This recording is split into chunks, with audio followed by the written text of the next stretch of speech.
তাহলে 3 নম্বর মাখরাজ হলো কণ্ঠনালীর শেষ ভাগ, কণ্ঠনালীর একেবারে এই জায়গাটা,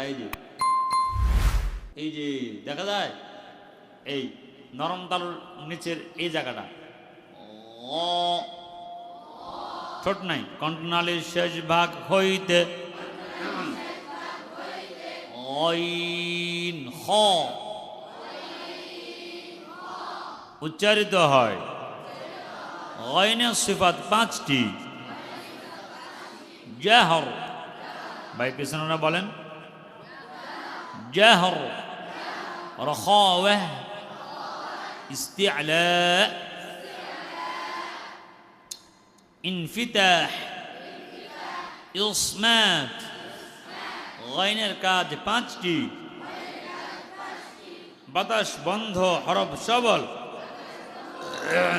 আওয়াজ চালু, হরফ নরম।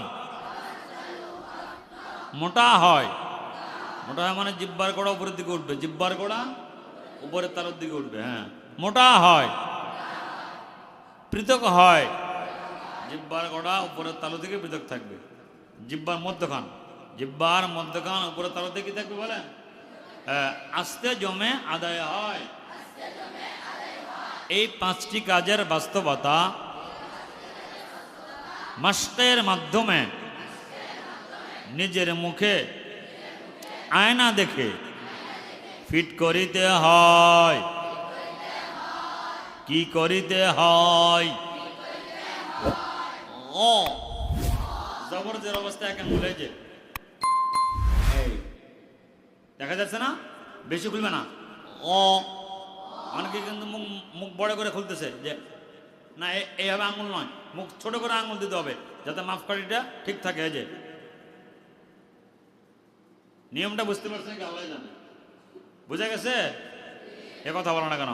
হ্যাঁ, ও ও গই ঠোঁট নাই, গই ও গই ও গই ও গই ও গই ও গই ও গই ও বলো না কেন?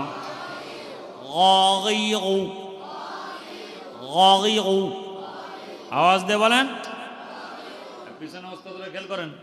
গই ও গই ও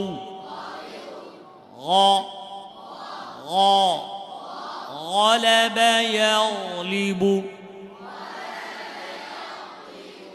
غلب يغلب غلبا